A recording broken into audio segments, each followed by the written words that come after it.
Yeah, I figured it might be worth you filming some of this. It's right up your street. And same thing, all the walls are weaved poplar and stuff, and then stuffed in with wool.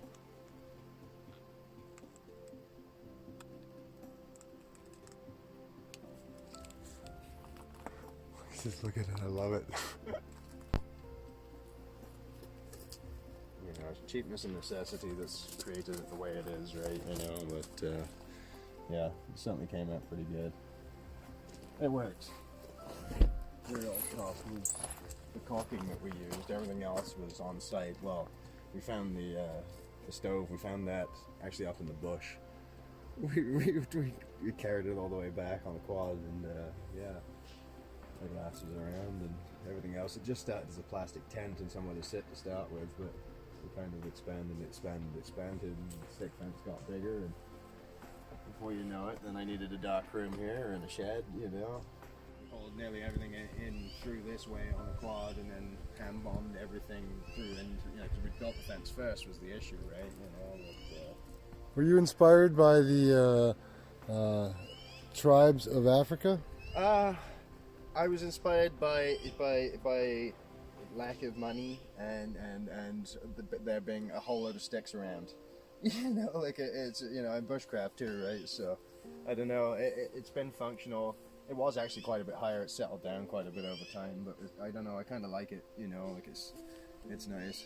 When you explained it to me originally, when you first were endeavoring upon it, I remember thinking I was getting a visual of those thickets that certain tribes use in Africa because it keeps the prey outside of their encampment. For sure. Pretty well the same thing, right? You know, like, and it's designed to do the same thing. And we touch wood, we haven't had any. Like it's mainly the sheep here, right? But deer too. We do get deer come through. When I was building the place, we had one coming through nearly every day. It's all worked out, you know. Like the walls at the bottom, none of it's waterproof. It's all kind of somewhat breathable. It's all soil and stuff and wool. And the end walls are the same, they're just wool, but it's actually, you can keep it really, really warm in the winter and stuff. It insulates very, very well, and during the summer, like the whole thing, you know, the rock itself actually builds up quite a bit of temperature during the day and gives us good residual during the night.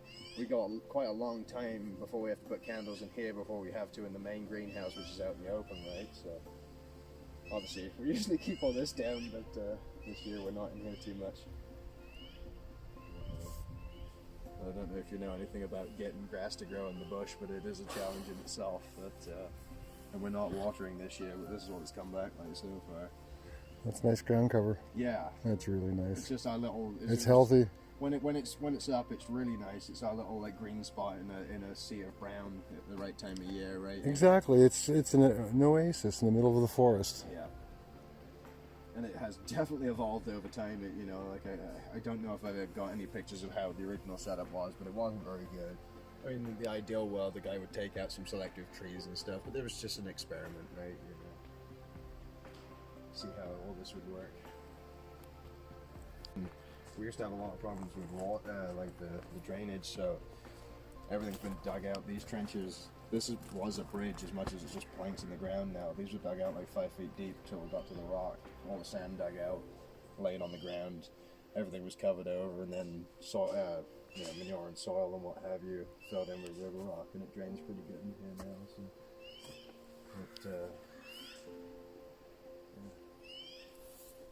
pretty good for what it is, right? You know, it works.